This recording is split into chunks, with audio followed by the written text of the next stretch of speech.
aujourd'hui de l'alimentation et de l'impact sur notre santé, sur l'environnement. Donc, ce que je vous propose, c'est que pendant 20 minutes, je vais dérouler une présentation et puis après, on se gardera 10 minutes pour qu'on puisse échanger ensemble. N'hésitez pas à chatter sur le Zoom si vous avez des commentaires ou des questions. On les reprendra à la fin du petit exposé. Donc, aujourd'hui, nous allons parler des additifs, notamment les impacts environnementaux. On va les voir en règle générale. Et puis, on va faire un focus sur le plastique, parce qu'il y a eu beaucoup d'évolutions réglementaires sur ce sujet. Et que c'est également un facteur qui contamine notre alimentation, le plastique. Donc, on fera un petit focus là-dessus. Donc, je vais commencer par vous parler des additifs qu'on retrouve très souvent dans tous les produits préparés et tous les produits industriels qu'on achète à la maison. Donc, les additifs, il y a deux grandes familles. On retrouve les additifs de synthèse qui sont issus vraiment d'un procédé chimique et les additifs naturels. Les additifs naturels, eux, ce sont des extraits de plantes, de fleurs, d'animaux ou de minéraux. Parmi tous ces additifs, on retrouve 5 grandes familles que vous voyez sur le diaporama. On a les colorants, les édulcorants, les conservateurs, les antioxydants et les agents de texture. On les reconnaît dans les étiquettes par le fameux E, 110, 120, 200, 300, où le premier chiffre indique justement à quelle famille appartient l'additif. Et comme vous le voyez sur le diaporama, ces additifs sont utilisés pour conférer beaucoup de choses à nos aliments, notamment on s'en sert pour les conserver, bien sûr, pour leur donner une durée de vie plus importante, mais aussi pour renforcer la coloration, pour leur donner une couleur, une saveur sucrée. Et on retrouve aussi des émulsifiants, stabilisants, épaississants, gélifiants. Donc, ils sont très, très nombreux. On en a plus de 400 en tout aujourd'hui. Et c'est l'Autorité européenne de la sécurité des aliments qui les autorise sur le marché. Et on va voir qu'ils ne sont pas tous très bons pour notre santé. En voici quelques exemples. Alors, on retrouve très fréquemment le dioxyde de titane dans les articles. Notamment, c'est un sujet qui a fait l'actualité, puisqu'aujourd'hui, le dioxyde de titane est enfin interdit depuis le début de l'année. Pourquoi est-ce qu'il est interdit? Parce que l'ANSES a fait un rapport où il démontrait qu'en fait, ils n'étaient pas capables de prouver l'innocuité de cet additif. C'est un agent qui est utilisé pour blanchir. Alors, on le retrouve dans les dentifrices, par exemple. On le retrouve aussi beaucoup dans les biscuits. Un petit exemple, c'est les napolitains, par exemple, qui les utilisaient pour blanchir le glaçage de leur gâteau. Donc, c'est un additif qu'on retrouvait très fréquemment et aujourd'hui, il est enfin retiré du marché puisqu'il est suspecté d'être cancérigène. On le retrouve également sous forme de nanoparticules. Donc, en fait, le problème des additifs, c'est quoi? C'est que notre corps n'est pas capable de les éliminer complètement. Ils sont issus d'un procédé chimique. Le foie tente de les éliminer. Il les évacue ensuite dans le rein pour que ce soit éliminé dans nos urines.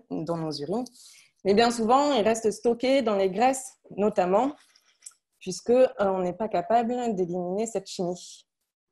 On retrouve aussi beaucoup de colorants qui sont décriés aujourd'hui, mais qui sont toujours autorisés. Vous avez quelques exemples, le bleu patenté, le rouge ponceau ou le jaune de quinoléine.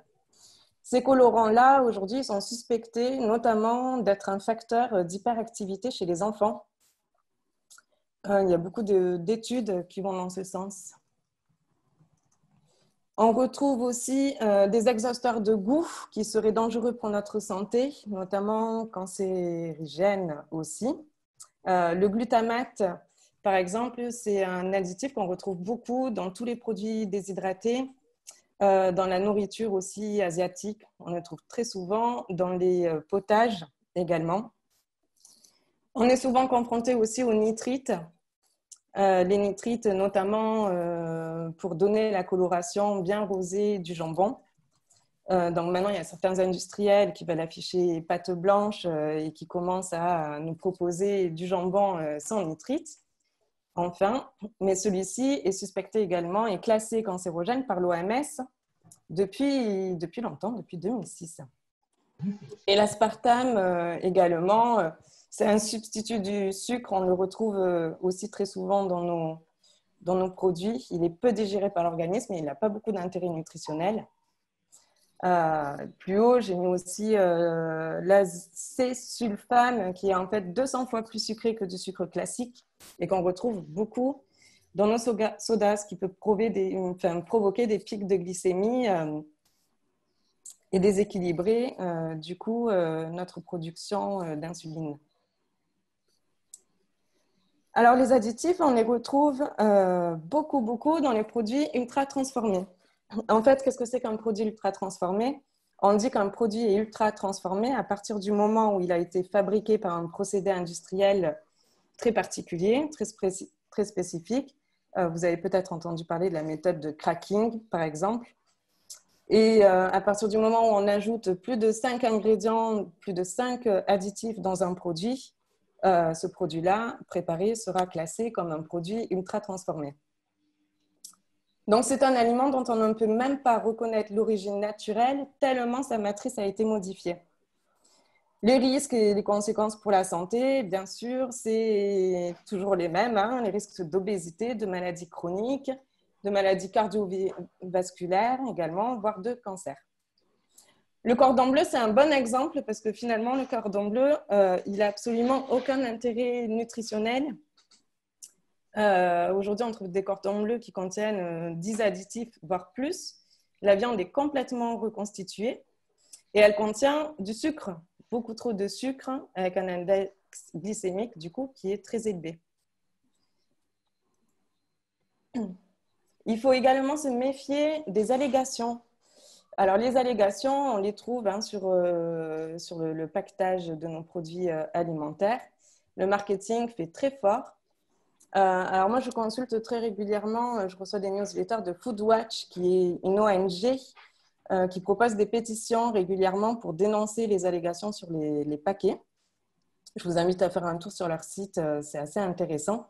Là, vous avez par exemple un bel exemple concernant ce bouillon aux herbes et à l'huile d'olive, parce que finalement, l'huile d'olive, il n'en contient que 2% dans ce produit et on retrouve plus d'huile de palme.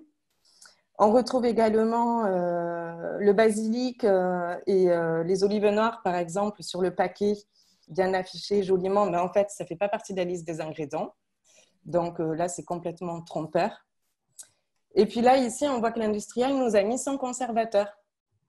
Donc, il veut afficher pâte blanche, effectivement, sur les conservateurs. Sauf que ça ne veut pas dire qu'il n'y a pas d'additifs. On retrouve notamment dedans du glutamate. Donc, c'est écrit sur l'étiquette, hein, que je ne vous ai pas mis. Et le glutamate, lui, c'est un exhausteur de goût. Donc, certes, il n'y a pas de conservateur. Il n'y a pas la famille des conservateurs, mais on va retrouver d'autres familles d'additifs dans ce produit.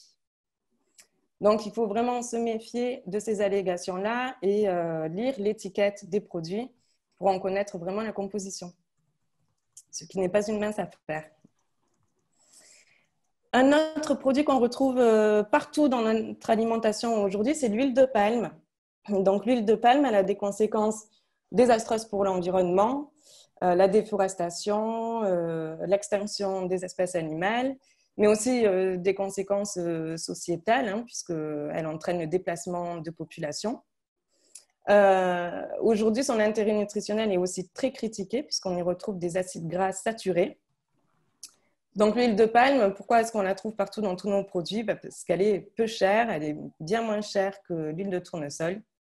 Donc, c'est une denrée précieuse pour les industriels et on en voit dans tous les produits déshydratés, on en voit de plus en plus. Donc, maintenant, il y a quand même un grand mouvement sur l'huile de palme. Donc, certaines marques commencent à afficher la mention sans huile de palme sur leur paquet, quand c'est le cas. Donc, les impacts environnementaux, on pourrait en parler pendant toute une journée, ils sont très nombreux. Une chose à retenir finalement, c'est que l'agriculture, aujourd'hui, elle est responsable de 25% des émissions de gaz à effet de serre dans le monde. Donc, un quart des émissions de gaz à effet de serre. Pourquoi? Parce que l'agriculture, elle va dégager notamment deux composés à effet de serre, c'est le méthane et le protoxyde d'azote. Donc, le méthane, il est issu de quoi? Il est issu notamment de l'élevage des bovins. Euh, il est émané par les flatulences des bovins et aussi par le fumier, notamment. Ce qu'il faut retenir sur le méthane, c'est qu'il est 28 fois plus réchauffant que le dioxyde de carbone. Oui, quant au protoxyde d'azote, le protoxyde d'azote, lui, il est émané par les épandages d'engrais dans les champs. Et cet épandage-là, du coup, il émane le protoxyde d'azote qui est 310 fois plus réchauffant que du dioxyde de carbone. Donc, bien sûr, après, un autre impact pour l'environnement, hein, c'est l'épandage des pesticides. Donc, les pesticides contaminent et empoisonnent nos agriculteurs, notre alimentation, et appauvrissent également les sols. Aujourd'hui, pour convertir un terrain en bio, il faut d'abord attendre et laisser la terre en repos, au minimum pendant 3 ans, pour pouvoir retrouver de la vie dans le sol et prétendre faire de nouveau une agriculture respectueuse de l'environnement. Donc, c'est une vraie problématique pour la biodiversité et pour la santé, bien sûr. Donc, bien sûr, consommer des fruits et des légumes de saison, c'est très important parce qu'à cela s'ajoutent toutes les dépenses énergétiques et de transport et d'eau pour pouvoir fabriquer, pour nos cultures. Donc, l'exemple de la tomate est très flagrante. Hein. La tomate, aujourd'hui, on peut la retrouver toute l'année. Moi, c'est une petite guerre que je mène auprès des établissements. La petite tomate en plein hiver qu'on va mettre en décoration au bord d'une assiette, elle n'a aucun intérêt et en plus, elle a consommé 4 fois plus d'eau et 10 fois plus d'énergie pour être produite. Un autre impact pour l'environnement et la santé, alors là, c'est le plastique qui a des conséquences désastreuses sur notre alimentation.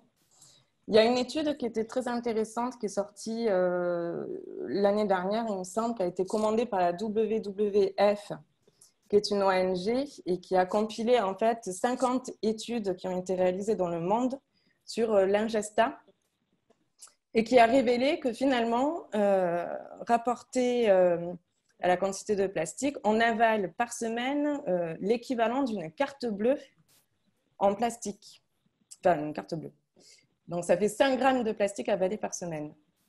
Donc, pourquoi? Parce qu'on retrouve dans nos océans 8 millions de tonnes de plastique. Donc, finalement, le plastique vient contaminer toute notre chaîne alimentaire, en passant par l'eau, par les champs, et vient contaminer, du coup, notre alimentation. Donc, on retrouve des taux très élevés de plastique, notamment, bien sûr, dans tous les produits de la mer, les coquillages et les poissons. Et le plastique, hein, on peut être également contaminé par le plastique, par l'eau et les bouteilles d'eau.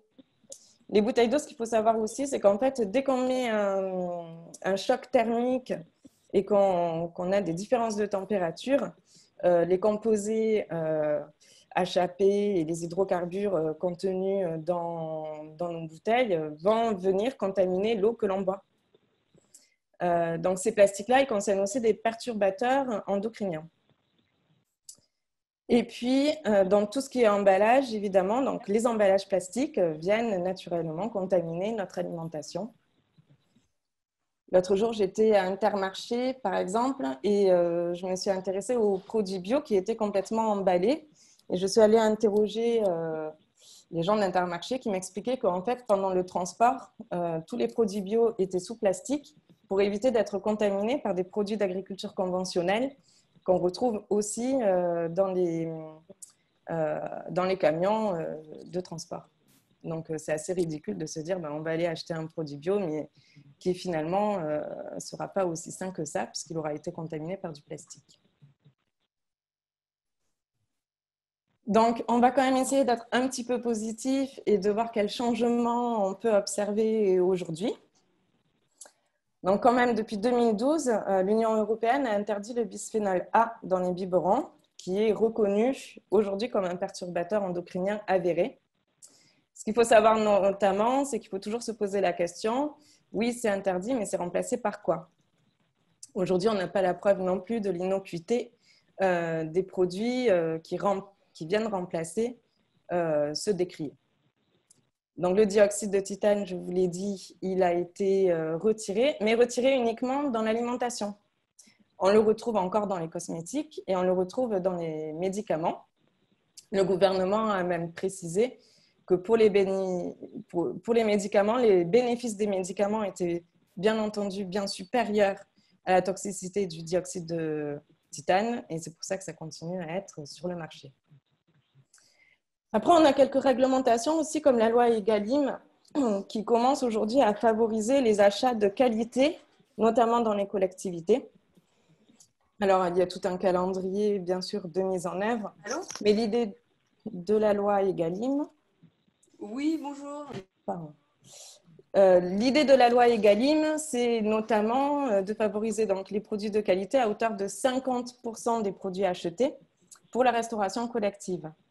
Donc, les produits de qualité, c'est tous les produits labellisés d'origine contrôlée. Et parmi ces 50%, 20% des produits doivent être bio. Donc, c'est un petit pas en avant quand même pour favoriser un équilibre nutritionnel et de meilleurs achats. Cette loi, elle reprend aussi tout un calendrier sur le plastique. On va l'aborder en suivant. Elle favorise aussi les circuits courts de proximité. Donc, elle tend quand même à faire évoluer nos achats et à s'intéresser à ce que l'on achète, leur composition. On retrouve aussi dans la réglementation donc, tout ce qui concerne les pesticides. Donc, on a encore beaucoup de progrès à faire. On est très loin d'un arrêt total, par exemple, du glyphosate. Le gouvernement s'est engagé à l'arrêter en 2021. Échéance qui a déjà été reportée. Donc, on attend impatiemment l'arrêt du glyphosate. Par contre, les néonicotinoïdes, j'ai toujours du mal à le dire, sont désormais interdits.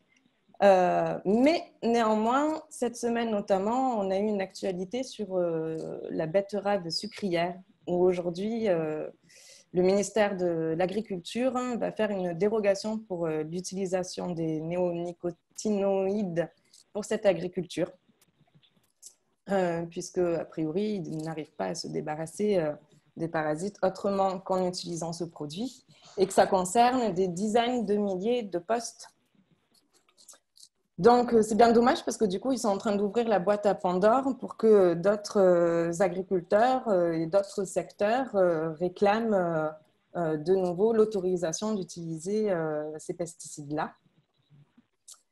Après, on a une petite évolution aussi au niveau du particulier. Aujourd'hui, quand vous allez chez Jardiland, normalement, vous ne devriez plus trouver de produits phytosanitaires, mais de produits phytopharmaceutiques, simplement ceux d'origine naturelle. Donc, on voit aussi beaucoup des programmes zéro phyto dans les villes pour essayer d'endiguer ce phénomène et d'arrêter de désherber à tout va avec de la chimie et du coup de contaminer aussi les habitants dans ces zones. Donc, une petite évolution. On a encore beaucoup de choses à faire. Alors, sur le plastique, qu'est-ce que nous dit la loi ? La loi sur l'économie circulaire, du coup, tend à vouloir endiguer le phénomène de pollution de nos océans. L'objectif étant à terme qu'en 2040, on ne retrouve plus d'usage unique en plastique. Donc, à ce jour, depuis le 1er janvier, ce sont les gobelets plastiques qui sont interdits, les assiettes aussi, les cotons-tiges. Les bouteilles d'eau sont interdites en distribution, pour l'instant uniquement auprès des universités de la restauration scolaire. Mais le calendrier va continuer à évoluer et à terme devrait concerner tout le monde. Donc ça, c'est pour la première étape. Janvier 2021 seront interdits les pailles, les dessus des gobelets, la touillette de café. Alors, ce qu'il faut relever quand même sur le café, c'est que la touillette va être interdite, mais par contre, dans les distributeurs de boissons, le gobelet plastique va continuer à être utilisé parce qu'il est considéré comme le contenant du produit Et du coup, les vendeurs de distributeurs de café ont une dérogation pour pouvoir continuer, poursuivre à utiliser ces gobelets, ce qui est assez insensé. Donc, les emballages de fast-food aussi vont être interdits, contenant du polypropylène notamment, et devront être remplacés par des emballages carton bien plus biodégradables. Et puis les bâtons des ballons aussi qui seront interdits en 2021. Le gros défi à venir, notamment sur la restauration collective, c'est la suppression en 2025 des contenants alimentaires en plastique. Grosse question se pose sur par quoi on va pouvoir les remplacer, notamment sur la production en liaison froide.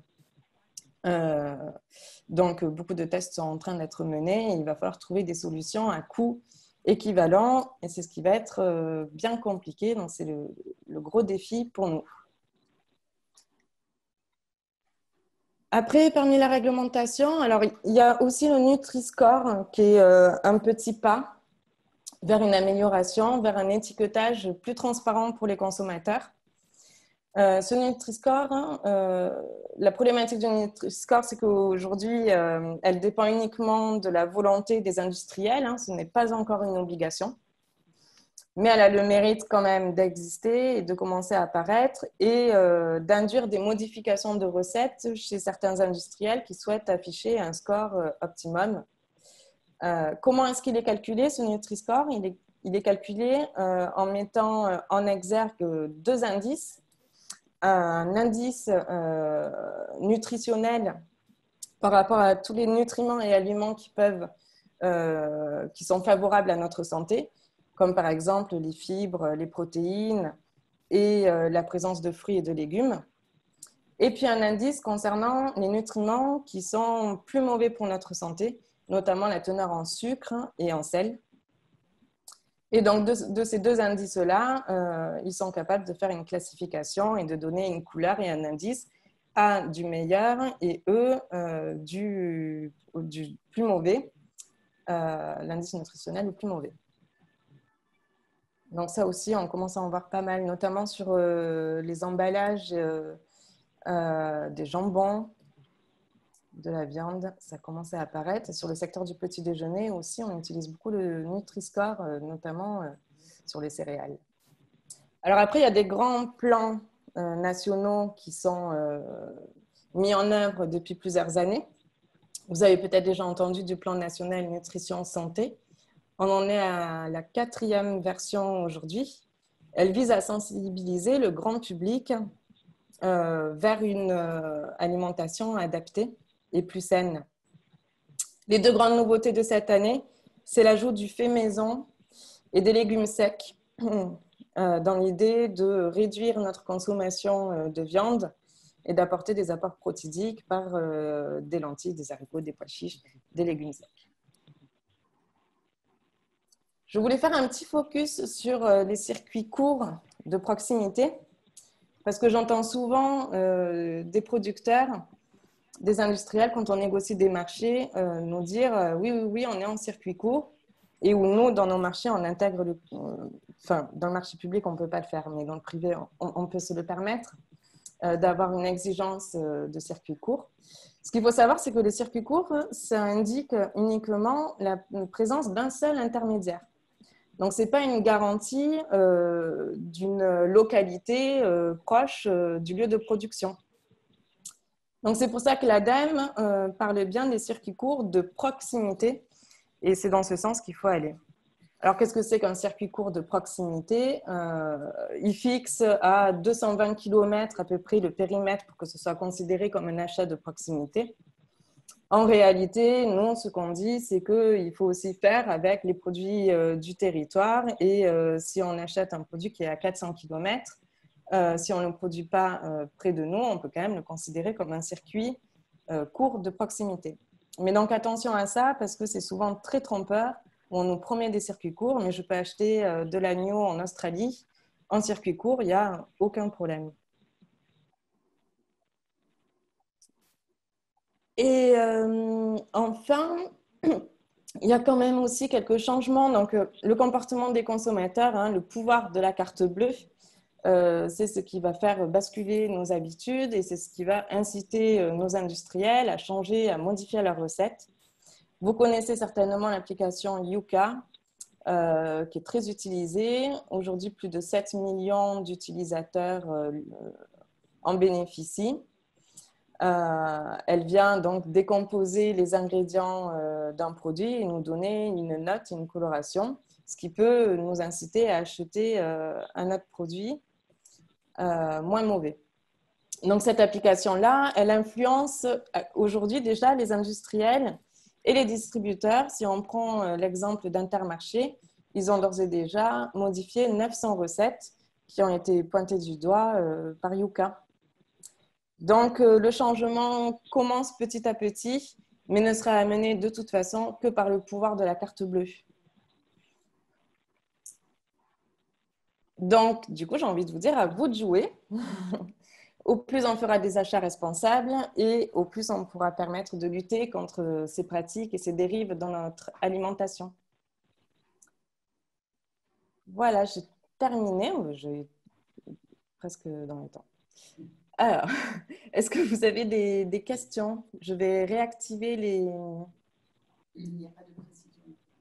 Oui, alors, Laurent Chatagnan nous a posé une question. Bonjour Laurent, concernant les bouteilles plastiques, n'hésitez pas à redémarrer vos micros hein, si vous souhaitez agir. Sur l'interdiction, donc effectivement, il y a un calendrier. Donc, la distribution des bouteilles d'eau va être interdite, gratuite dans les établissements, va déjà être interdite en 2021. C'est déjà un premier pas. Et là, ça concerne tous les établissements et toutes les structures. Maintenant, la suppression totale de la bouteille d'eau, on n'a pas encore des échéances précises. Mais déjà, l'idée, c'est de limiter la consommation aux yeux de la loi en enlevant le critère gratuit de la distribution de ces bouteilles d'eau pour le tout public. Eh bien, écoutez, s'il n'y a pas d'autres questions, on va arrêter là.